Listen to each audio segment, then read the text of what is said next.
The federal government and Lagos state governments have called for investment in production of local goods as well as consumption of made-in-Nigerian products to boost small and medium enterprises in the country.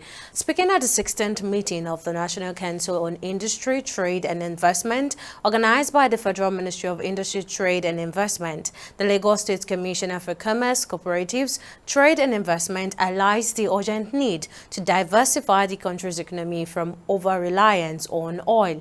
Now, TV360's correspondent Victoria Konde completes the story in this next report. Recent global shifts in energy policies, coupled with declining oil demand and volatile crude prices, have underscored the urgent need for Nigeria to reduce its reliance on oil revenues. At the state level, the Lagos state government says it is already making efforts at creating an enabling environment that will attract investment, support industrial growth, and empower businesses to thrive.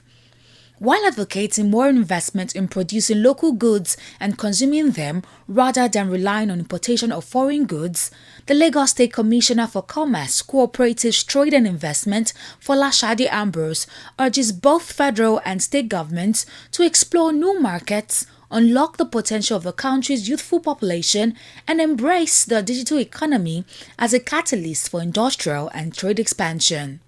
Our strategy is rooted in two far-reaching frameworks.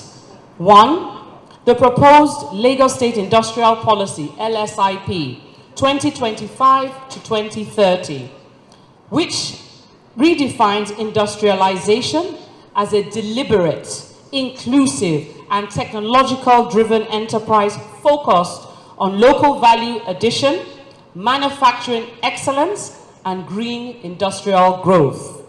In his address, the Permanent Secretary, Ministry of Industry, Trade and Investment, says Nigeria must swiftly implement necessary measures to diversify its economy. Build up labor-intensive sectors, all right? And of course, produce locally for domestic consumer market. I made a reference earlier on that economic activities are in three planks: production, consumption, then exchange or trade in between. Now, my recommendation with respect to production is that we should look at what India did. India began to promote a concept. They called it Make in India. Not made, Make in India. Which speaks to the fact that we make our geography conducive to manufacturers to produce within India. Now, the same thing can be done by every subnational.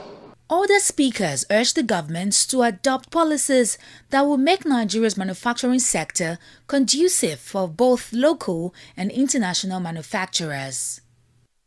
Studies have indicated that flexible work-hour arrangements within the clusters, and that's what our study shows, have led to improved employee performance and retention, highlighting the importance of adaptive human resource practices in manufacturing setting. However, like I said, challenges such as infrastructure deficit and overregulation by government agencies, 3 tiers of government agencies, persistently result in suboptimal performance. I move to another part of the country, Aba manufacturing cluster. The Aba policy measures and reducing bureaucratic hurdles are essential to create a more attractive environment for businesses within these clusters. Provision of tax incentives can encourage investments and growth, simplifying trade procedures and reducing import duties on raw materials will lower production costs and improve competitiveness. All the speakers say Nigeria has the potential to become #1 in Africa in the industrial sector. They also call on the government at all levels to aggressively explore the non-oil sector, which they argue holds strong potential for revenue generation, job creation and economic transformation. Victoria Akonde, TV360 News, Lagos.